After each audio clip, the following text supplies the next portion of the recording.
Hello friend, तो कैसे हो आप सभी। स्वागत करते हैं आप सभी का यूनिवर्सिटी जे क्विज में। तो फ्रेंड ऐसे देखिए सामाजिक विज्ञान का एक मॉडल सेट शुरू कर रहे हैं और ये आपका सेट नंबर 1 रहने वाला है और ये सामाजिक विज्ञान का मॉडल सेट है। इससे पहले साइंस का भी मॉडल सेट शुरू किए थे जिसमें 2 सेट हो चुका है। अगर आप सभी उस सेट को नहीं सॉल्व किए जरूर कर लीजिएगा, लिंक डिस्क्रिप्शन में दे दिए हैं। और आज जो है कि सामाजिक विज्ञान का मॉडल सेट है, तो आप सभी शुरू से अंत तक सॉल्व कीजिएगा और लास्ट में स्कोर भी बताइएगा कितने स्कोर कर पा रहे हैं। बिल्कुल आपके एग्जाम पैटर्न पर है, बस यही समझिएगा कि पेपर हम दे रहे हैं। बस यही आप सभी सोच के चलिएगा और उसके बाद इसको आपसे लगाइएगा और जो भी एक्स्ट्रा फैक्ट बताएंगे उसको याद करते चलिएगा। और लास्ट में एक इंपॉर्टेंट टॉपिक भी रखे हैं, 2 टॉपिक आपको बताएंगे जहां से प्रश्न आता है पेपर में। तो शुरू से अंत तक क्लास कीजिएगा आप सभी। तो चलिए शुरू करते हैं। सभी एक बार सेशन को लाइक करके आप सभी शेयर अपने दोस्तों में जरूर कीजिएगा। जो भी चैनल पे पहली बार आए चैनल को जरूर सब्सक्राइब करने घंटे को प्रेस कर लीजिएगा ताकि जब भी डीएलएड से संबंधित क्लास हो नोटिफिकेशन आप सभी को मिल सके। आज का फर्स्ट क्वेश्चन है कि भारत में कितने राज्य समुद्र तट रेखा से लगा हुआ है। देखिए अगर समुद्र तट रेखा की बात किया जाए तो आपको पता होना चाहिए, अगर भारत का मैप बनाइएगा, अगर ज्योग्राफी पढ़े होंगे तो आराम से इस क्वेश्चन का आंसर कर लीजिएगा आप सभी। बात समझे, ये आपका कौन सा राज्य है, ये आपका गुजरात है। यहीं पे आपको महाराष्ट्र, यहीं पे गोवा मिलता है और यहीं पे आपका एक कर्नाटक है और केरल है। यहाँ पे आपका तमिलनाडु, आंध्र प्रदेश और यहाँ पर उड़ीसा और पश्चिम बंगाल है। कुल 9 राज्य जो है कि आपका समुद्री तट रेखा से लगा हुआ है। तो ऑप्शन में सी राइट आंसर हो जाएगा। सबसे लंबा समुद्री तट रेखा किसका है, तो गुजरात का है, ध्यान दीजिएगा आप सभी। उसके बाद आंध्र प्रदेश का होगा, याद रखिएगा। याद रहेगा इतना क्वेश्चन। बिल्कुल अगला क्वेश्चन देखिए आप सभी कि भारत में निम्नलिखित में से किस राज्य की तट रेखा सबसे लंबी है। तो अभी आपको हम बताएं कि भारत में सबसे अधिक जो लंबी तट रेखा है वो आपका गुजरात का राइट आंसर होगा, ध्यान दीजिएगा। अच्छा, अगर पूछ लिया जाए कितना किलोमीटर है तो 1600 किलोमीटर है। दूसरा नंबर में कौन बताएं आपको, दूसरा नंबर में आंध्र प्रदेश आपको बताएं। तो याद रखिएगा आंध्र प्रदेश का लंबाई कितना है, 972 किलोमीटर है। और तीसरा आपका कौन सा है, तो तीसरा आपका तमिलनाडु है। याद रखिएगा इतना सा फैक्ट को। चीजें क्लियर हैं। अगला क्वेश्चन देख लीजिएगा। अगला क्वेश्चन है कि महात्मा गांधी ने सत्याग्रह कार्य अवधि सबसे पहले कहाँ किया था। ये कई बार क्वेश्चन आया हुआ है, मोस्ट इंपॉर्टेंट है। इसको 2 स्टार आपसे लगा के रखिए। तो ये आपका हो जाएगा चंपारण सत्याग्रह जो 1917 में किया गया था। ये आपका नील खेती से संबंधित था। बिल्कुल सफल ये आंदोलन रहा था। यहाँ से महात्मा गांधी जी का नाम उभरना शुरू हो गया था। कह सकते हैं कि जो चंपारण में नील का खेती होता था वहाँ पर अंग्रेजों के द्वारा 20 कट्ठा में 3 कट्ठा जो है कि नील की खेती करने के लिए कहा जाता था, इसीलिए इसे 3 गठिया प्रणाली का नाम दिया गया था। चीजें क्लियर हैं। अच्छा, ये आपका दांडी कब हुआ था, 1930 में। अगर क्वेश्चन पूछा जाए तो आंसर कर लीजिएगा। खेड़ा आंदोलन कब हुआ था, तो याद रखिएगा आप सभी 1918 में हुआ था। और अहमदाबाद मिल मजदूर आंदोलन जो हुआ था ये भी आपका 1918 में हुआ था। तो इतना सा प्रश्न याद रहेगा और ये महात्मा गांधी जी से ही संबंधित था। चारों प्रश्न। अगला क्वेश्चन देखिए, निम्नलिखित में से भारतीय राज्यों में से किसे कर्क रेखा नहीं गुजरती। देखिए आपको कर्क रेखा के बारे में कई बार बताए हैं ना कि 8 राज्यों से होकर गुजरने वाली रेखा है। इसका अक्षांश कभी कभी पूछ लिया जाता है, तो ये 23.5 डिग्री उत्तरी अक्षांश रेखा, याद रखिएगा आप सभी। कर्क रेखा अगर पूरा ग्लोब बनाइएगा, ध्यान से सुनिएगा, अगर इसकी बात किया जाए तो ये आपका क्या है, भूमध्य रेखा या विषुवत रेखा कहा जाता है या 0 डिग्री अक्षांश रेखा कहा जाता है। इसे हम सभी देशांतर रेखा कहते हैं जिसे ग्रीनविच के नाम से जाना जाता है और इसी से आपका समय निर्धारित होता है। और भारत आपका यहाँ है और भारत का जो ग्रीनविच रेखा है यानी कि समय निर्धारण के लिए रेखा जो है वो आपका क्या है, 82.5 डिग्री पूर्वी देशांतर है। याद रखिएगा आप सभी, जो इलाहाबाद के नैनी नामक स्थान से गुजरती है ये रेखा। याद रहेगा आप सभी को। तो यहाँ पर पूछा गया है कर्क रेखा के बारे में, तो ये आपका भूमध्य रेखा, ये आपका कर्क रेखा है और ये आपका मकर रेखा है। तो कर्क रेखा जो है उत्तर प्रदेश से होकर नहीं गुजरती, मध्य प्रदेश, गुजरात हो गया, झारखंड हो गया, इसके अलावा त्रिपुरा हो गया, मिजोरम हो गया, याद रखिएगा ये सभी से होकर गुजरती है। छत्तीसगढ़ यहाँ से भी गुजरती है। कुल 8 राज्यों से होकर गुजरती है। तो कर्क रेखा से संबंधित इतना फैक्ट जरूर याद रखिएगा आप सभी। भारत का दक्षिणतम बिंदु कौन कौन सा है, मेरे साथ में एक बार रिपीट कीजिएगा। कौन कौन सा, गुजरात, राजस्थान, मध्य प्रदेश, छत्तीसगढ़, झारखंड, पश्चिम बंगाल, त्रिपुरा, मिजोरम, 8 राज्य। झारखंड की राजधानी रांची से होकर गुजरती है।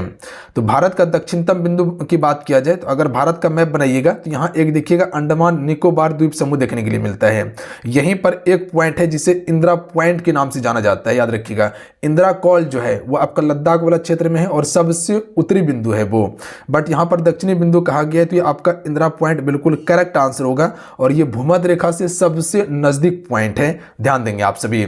2004 में जब सुनामी आया था 2004 में, तो लगभग जो है कि इसका 4% भाग जो है कि पानी में डूब गया था, याद रखेंगे। और ये अंडमान निकोबार द्वीप समूह का ग्रेट अंडमान में है। कहाँ पे है? ग्रेट अंडमान में है, तो याद रखिएगा आप सभी। चीजें क्लियर हैं? बिल्कुल। अगला क्वेश्चन देख लीजिएगा, निम्नलिखित में से कौन सा स्थान भूमध्य रेखा से निकटतम है? तो जैसे अभी हम आपको बताएं कि ये क्या है, भूमध्य रेखा है और भारत का स्थिति आपका उत्तरी पूर्वी देशांतर में है, तो यहां से सबसे नजदीक जो है वह आपका इंदिरा पॉइंट ही है। तो ऑप्शन नंबर इसका सी करेक्ट आंसर होगा। चीजें क्लियर हैं? इंदिरा कॉल सबसे उत्तरी बिंदु है। सबसे पूर्वी बिंदु कौन सा है? किबुतु जो अरुणाचल प्रदेश में। सबसे पश्चिमी बिंदु सरक्रिक जो गुजरात में है। तो ध्यान देंगे आप सभी। अगला क्वेश्चन देख लीजिएगा, जय हिंद का नारा किसने दिया था? मोस्ट इंपॉर्टेंट प्रश्न है, याद रखेंगे आप सभी।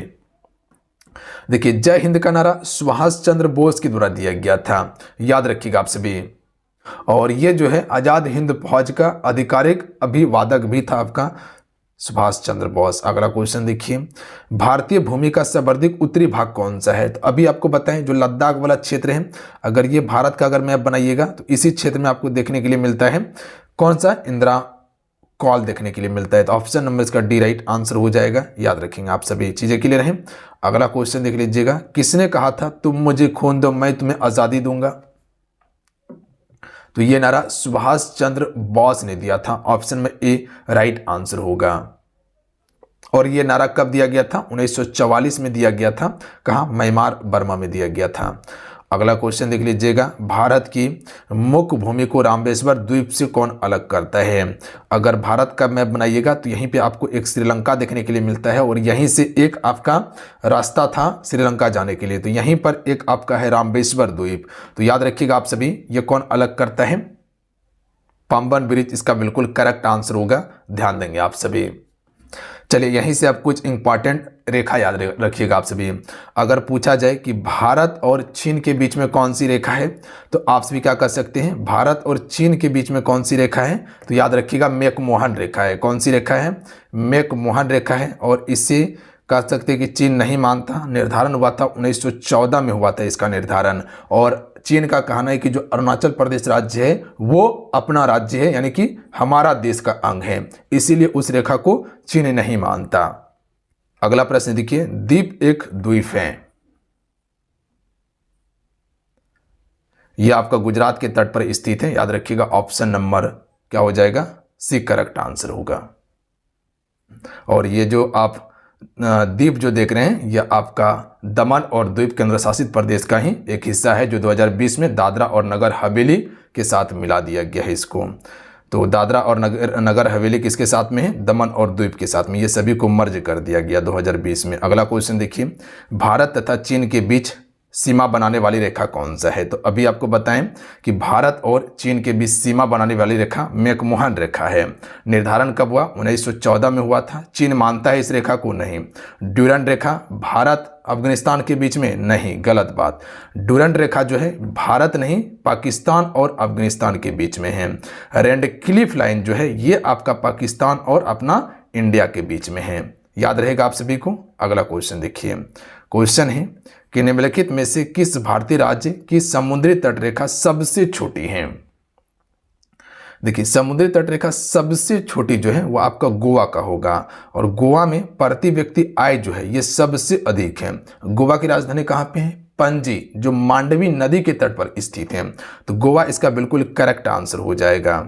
चीजें क्लियर हैं? मात्र में 101 किलोमीटर ही जो कि समुद्र के साथ सीमा साझा करता है ये। अगला क्वेश्चन देखिए, गारो खासी जयंतिया पहाड़ियां संरचना एवं उत्पत्ति की दृष्टि से निम्नलिखित में से ये किसका भाग है? तो देखिए, अगर गारो खासी की बात किया जाए, सबसे पहले आपको हम बताते हैं कि जितने भी मेरे साथ में जुड़े हुए हैं, अगर आपको सेशन बढ़िया लग रहा है, आपके लिए लग रहा है कि हाँ यूजफुल है, तो आप सभी इस सेशन को लाइक ज़रूर कीजिएगा।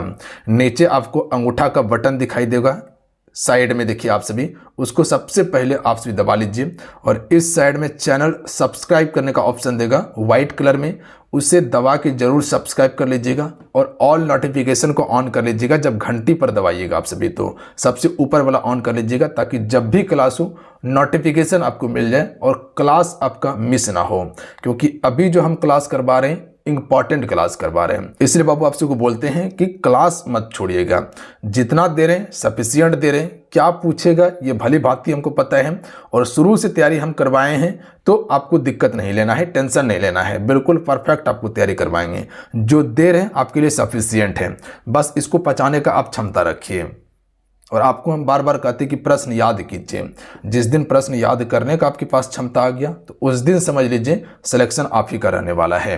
तो प्रश्न आप दबा के याद कीजिए। तो राइट आंसर हो जाएगा ये आपका पूर्वोत्तर पहाड़ी का ये हिस्सा है, ध्यान देंगे आप सभी। और इसका बनावट जो है वो किस प्रकार का चट्टान का बनावट है या किस प्रकार की पठार का है? तो जो दक्कन का आप पठार देखते हैं, इसी के आकार का बनावट आपको देखने के लिए मिलता है। और ये पहाड़ियाँ कहाँ पर है? तो मेघालय में स्थित है। इतना ज़रूर फैक्ट याद रखेंगे आप सभी। और ये गोंडवाना लैंड का ही हिस्सा है आपका गारो खासी जयंतिया पहाड़ी। किसका हिस्सा है? गोंडवाना लैंड का। भारतीय संविधान के अनुसार संघ की कार्यपालिका शक्ति किसमें निहित होती है? तो देखिए, संघ की कार्यपालिका शक्ति राष्ट्रपति में निहित होती है। भारत का सबसे पहला राष्ट्रपति कौन था? डॉक्टर राजेंद्र प्रसाद जी था, सबसे लंबे समय तक रहा था। ध्यान देंगे आप सभी। देश का सर्वोच्च नागरिक कौन होता है? राष्ट्रपति होता है। कोई भी देश से अगर विदेश जाता है तो वो राष्ट्रपति के नाम पे ही जाता है। कोई देश से अगर राजदूत भारत में आएगा तो सबसे पहले राष्ट्रपति से ही भेंट करेगा। ध्यान देंगे आप सभी। तो राष्ट्रपति देश का सर्वोच्च नागरिक होता है। और अनुच्छेद 53 क्या कहता है पता है आप सभी को? अनुच्छेद 53 कहता है कि कार्यपालिका की शक्ति किसमें निहित होगा? राष्ट्रपति में निहित होगा। ध्यान देंगे आप सभी। इतना फैक्ट जरूर याद रखिएगा। अगला क्वेश्चन है, निम्नलिखित में से कौन तट पश्चिम तट का भाग नहीं है? आप सभी हमको नीचे कमेंट करके बताइएगा कि वर्तमान में भारत का राष्ट्रपति कौन है, प्लस में तीनों सर्वोच्च सेना जो है, थल सेना, वायु सेना, जल सेना, इसका सर्वोच्च कमांडर कौन होता है? 2 क्वेश्चन आपके लिए हम रखे हैं, हमें उम्मीद है कि आपसे बताइएगा इस क्वेश्चन का आंसर। तो भारत में अगर बात किया जाए कि पश्चिमी तट का भाग नहीं है, तो देखिए जो आप सभी देख रहे कोरोमंडल तट, ये पश्चिमी तट नहीं, ये बल्कि पूर्वी तट का भाग है, याद रखिएगा आप सभी। जबकि काठियावाड़ तट, कोंकण तट, मालाबार तट, ये सभी आपका पश्चिमी तट है। अच्छा, पश्चिमी तट का मतलब क्या होता है आपको पता है? जो आप सभी भारत का ये वाला पार्ट देख रहे हैं, अरब सागर वाला पार्ट, ये वाला पार्ट, ये आपका पश्चिमी तट है। और जो आप सभी बंगाल की खाड़ी वाला पार्ट देख रहे हैं, ये सभी आपका पूर्वी तट का हिस्सा है। तो कोरोमंडल तट जो है ये आपका पूर्वी तट का हिस्सा है, ना कि पश्चिमी तट का है। चीजें क्लियर हैं? देशबंधु की उपाधि संबंधित हैं। चित्तरंजन दास देश बंधु से संबंधित है, या कह सकते हैं कि इसे देश बंधु के नाम से भी जानते हैं।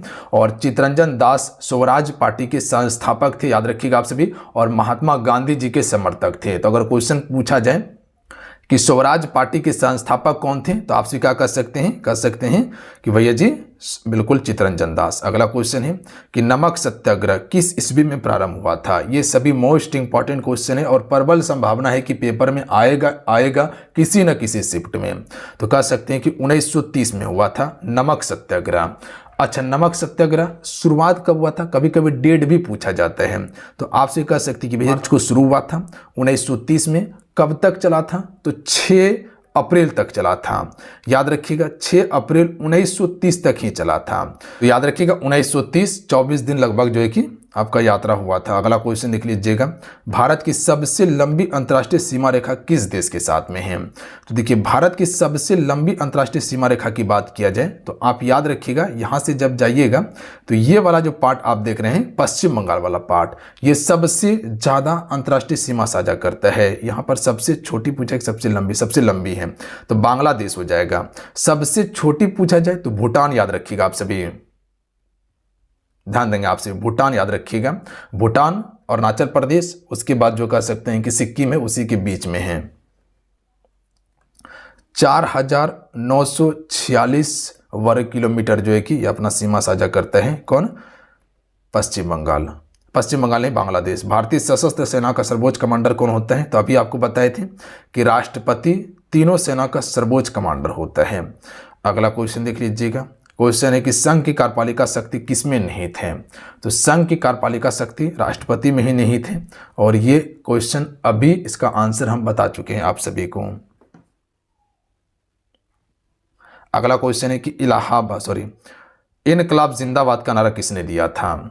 तो इनकलाब जिंदाबाद का नारा भगत सिंह के द्वारा दिया गया था। Option number D right answer होगा। अगला क्वेश्चन देख लीजिएगा। सबसे छोटी स्थलीय सीमा भारत के किस देश के साथ में है? तो अभी आपको बताएं कि जो अभी भूटान का नाम लिए थे, ये आपका सबसे कम सीमा साझा करता है। तो option number D right answer होगा। अगला क्वेश्चन है कि राष्ट्रपति का निर्वाचन किस प्रकार से होता है? देखिए, राष्ट्रपति का निर्वाचन में डायरेक्ट जनता भाग नहीं लेता। याद रखिएगा आप सभी। जो लोकसभा का जो चुनाव होता है, जो अब लोकसभा हर एक वर्ष 5 साल में चुना जाता है, इसमें जो चुनाव होता है उसमें क्या होता है? सांसद का चुनाव होता है। ध्यान देंगे आप सभी, उसमें डायरेक्ट जनता भाग लेता है। जनता अपने द्वारा अपने प्रतिनिधि को चुनता है। जबकि राष्ट्रपति का जो चुनाव होता है, ये आपका कह सकते हैं कि इसमें जनता भाग नहीं लेता। तो याद रखिएगा आप सभी, अप्रत्यक्ष रूप से इसका चुनाव होता है, इसमें जनता डायरेक्ट भाग नहीं लेता। अगला क्वेश्चन देख लीजिएगा। सुभाष चंद्र बोस ने सिंगापुर में दिल्ली चलो का नारा दिया था कब? तो ये नारा दिया गया था 1943 ईस्वी में। Option number B right answer होगा। अच्छा, 1942 का डेट याद रखिएगा, कभी कभी क्वेश्चन पूछ लिया जाता है। इस समय भारत छोड़ो आंदोलन शुरू किया गया था। 1945 में क्या हुआ था? तो जापान पर बम गिराया गया था अमेरिका के द्वारा, नागासाकी और हिरोशिमा पर। गांधी इरविन समझौता 5 मार्च 1931 को किससे संबंधित है? तो देखिए, गांधी इरविन समझौता जो हुआ था, यह किसके बीच में हुआ था? गांधी और इरविन के बीच में हुआ था। यह आपका सविनय अवज्ञा आंदोलन से संबंधित नारा है। ऑप्शन में बी राइट आंसर हो जाएगा। अगला क्वेश्चन देख लीजिएगा। इसी के द्वारा सविनय अवज्ञा आंदोलन बंद हो गया था। लक्षद्वीप समूह द्वीपों की उत्पत्ति निम्नलिखित में से किस प्रकार से हुई है? तो देखिए, लक्षद्वीप जो आप सभी देखते हैं, लक्षद्वीप यहाँ पे हैं। ये वाला जो छोटा छोटा द्वीप देखते हैं, ये आपका अरब सागर में है। अंडमान निकोबार द्वीप समूह बंगाल की खाड़ी में है। तो लक्षद्वीप की उत्पत्ति जो हुआ है, ये आपका परबाल भित्ति से हुआ है। याद रखिएगा। लक्षद्वीप की राजधानी कहाँ पे है? काबरावती लक्षद्वीप की राजधानी है।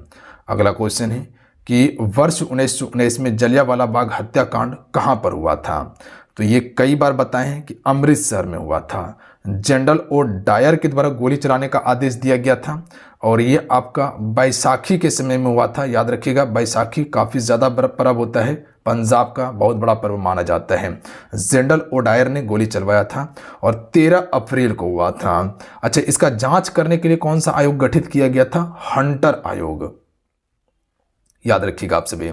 विरोध किसका किया गया था? याद रखिएगा, जो आपका काला कानून रॉलेट एक्ट आया था 1919 में ही, उसी का विरोध करने के लिए जो है कि एक सभा आयोजित किया गया था। या कह सकते हैं कि डॉक्टर सत्यपाल मलिक और सैफुद्दीन किचलू का वही शक के आधार पर गिरफ्तार किया गया था। उसी के लिए जो है कि वहां पर आपका जनसभा आयोजित किया गया था जलियांवाला बाग में, और वहीं पर जनरल ओ डायर के द्वारा गोली चलाया गया था।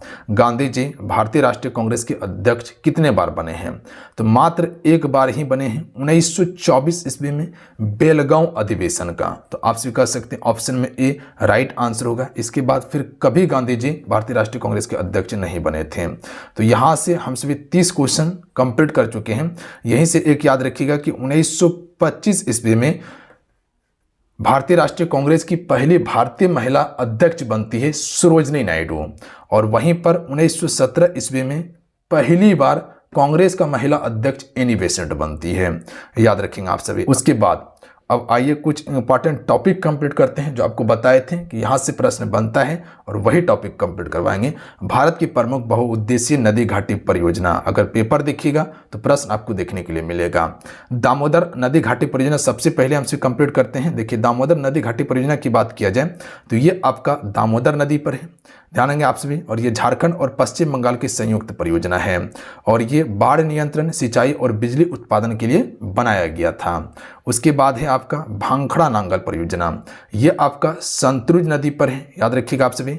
हिमाचल प्रदेश, पंजाब और हरियाणा की ये संयुक्त परियोजना है। सिंचाई, जल विद्युत और बाढ़ नियंत्रण के लिए आपका भांखड़ा नांगल परियोजना बनाया गया था। ध्यान देंगे आप सभी, सबसे बड़ा परियोजना है। उसके बाद देखिए हीराकुंड परियोजना, ये महानदी पर है, उड़ीसा राज्य में बनाया गया परियोजना है आपका। ध्यान देंगे आप सभी। और ये कह सकते हैं कि बाढ़ नियंत्रण, सिंचाई और बिजली उत्पादन से संबंधित है। सबसे लंबा आपका बांध की बात किया जाए या परियोजना की बात किया जाए तो हीराकुंड परियोजना है। सरदार सरोवर परियोजना, याद रखिएगा ये नर्मदा नदी पर है। क्वेश्चन यही पूछा जाएगा कि सरदार सरोवर परियोजना किस नदी पर है, तो नर्मदा नदी पर। किस राज्य को लाभान्वित करता है, गुजरात, मध्य प्रदेश, महाराष्ट्र और राजस्थान का एक संयुक्त परियोजना है। जल आपूर्ति, सिंचाई, बिजली उत्पादन करता है ये।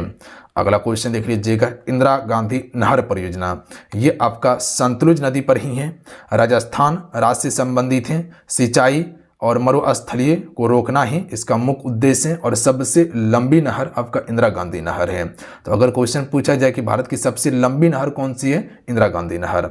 उसके बाद है खाकरा पार परियोजना या काकरा पार परियोजना भी इसे कहा जाता है। यह ताप्ती नदी पर या तापी नहीं, ताप्ती नदी पर है, ये गुजरात में है। सिंचाई, बिजली उत्पादन करता है ये आपका। अगला क्वेश्चन है रिहंद्र परियोजना, ये आपका रिहंद्र नदी पर है, आराम से याद कर सकते हैं। उत्तर प्रदेश इससे संबंधित राज्य है। बिजली उत्पादन और सिंचाई करता है, याद करते चलिएगा, छोड़ना नहीं है। यहाँ से 1 नंबर आने की संभावना है, एक प्रश्न आने की संभावना है तो 1 नंबर दे के जाएगा। और रिजल्ट बनाने के लिए एक नंबर इंपॉर्टेंट होता है। टेहरी बांध परियोजना, टेहरी नहीं, इसे टिहरी बांध परियोजना कीजिएगा। टिहरी बांध परियोजना सबसे ऊंचा परियोजना है, भागीरथी नदी पर है ये, उत्तराखंड राज्य में है। बिजली उत्पादन, सिंचाई, पेयजल आपूर्ति से संबंधित परियोजना है। उसके बाद है नागा अर्जुन सागर परियोजना, कृष्णा नदी पर है, तेलंगाना और आंध्र प्रदेश की संयुक्त परियोजना है। सिंचाई और जल विद्युत करता है ये। अगला अब आइए थोड़ा सा देख लेते हैं प्रमुख जलप्रपात और उनके राज्य, यहाँ से भी प्रश्न बनने की प्रबल संभावना होता है, तो याद कर लीजिएगा। अगर जोग जलप्रपात की बात किया जाए तो कर्नाटक राज्य में स्थित है। नोहक कलिकाएं जलप्रपात यह आपका मेघालय में स्थित है। दूध सागर जलप्रपात गोवा में है। कुंचिकल जलप्रपात कर्नाटक में है। चित्रकूट जलप्रपात छत्तीसगढ़ में है। याद करते चलिए, आपसे वीडियो को पॉज करके याद कीजिए, बट याद कर लीजिएगा। हुंडू जलप्रपात झारखंड में है। बरची पानी जलप्रपात ये उड़ीसा में है, बरची पानी। उसके बाद है राजदरी जलप्रपात, ये आपका कहाँ पे है, राजदरी उत्तर प्रदेश में, राजदरी। उसके बाद है कुके रेह रेल जलप्रपात, इसे कुके रेह भी कहते हैं या कुके रेल कर लीजिएगा, ये कर्नाटक में है। उसके बाद है केसर वल जलप्रपात, गोवा में स्थित है। अगला प्रश्न देखिएगा आप सभी, अगला है कोटालम जलप्रपात जो है ये आपका कहाँ पे, तमिलनाडु में है। उसके बाद है रिथगढ़ जलप्रपात छत्तीसगढ़ में है। शिव समुद्रम जलप्रपात कर्नाटक में है। उसके बाद है भागसू जलप्रपात ये आपका हिमाचल प्रदेश में है। और उसके बाद है सेवन सिस्टर जलप्रपात ये आपका मेघालय में है। तो ये आप जलप्रपात से संबंधित प्रश्न को याद रखिएगा, आप सभी चीज़ें क्लियर हैं। बस इतना आपको 2 टॉपिक बताएं अभी, जो दोनों टॉपिक मोस्ट इंपॉर्टेंट है। यहाँ से एक प्रश्न आने की संभावना रहता है, किसमें, एक जलप्रपात से, एक बहुउद्देशीय नदी घाटी परियोजना से। 2 प्रश्न आने की प्रबल संभावना है, तो याद जरूर कर लीजिएगा। मिलते हैं, जय हिंद, वंदे मातरम। ध्यान रखिएगा, अपना स्कोर आपसे भी जरूर बताइएगा, अपना स्कोर जरूर बताइएगा कि 30 क्वेश्चन में कितने स्कोर कर पाए। बिल्कुल आपके एग्जाम पैटर्न पर ये प्रश्न हम प्रोवाइड किए थे और बिल्कुल बेहतरीन चीज़ें हम देंगे। क्या पूछा जाता है ये हमको भली भांति पता है, तो टेंशन फ्री होकर तैयारी कीजिए। मदद हम आपको बिल्कुल कर रहे हैं और करते रहेंगे जब तक आपका एग्ज़ाम ख़त्म नहीं हो जाता है। बस भरोसा रखिए, भरोसा करना सीखिए, हम पे भरोसा है तो बिल्कुल आपसे बेफिक्र होकर तैयारी कीजिए, टेंशन फ्री होके। बस यही मानिए कि सर तैयारी करवाएगा मेरा, मतलब करवा देगा। जाते जाते वीडियो को लाइक करके शेयर करके जाइएगा, इतना सा काम जरूर कर लीजिएगा। जय हिंद, वंदे मातरम।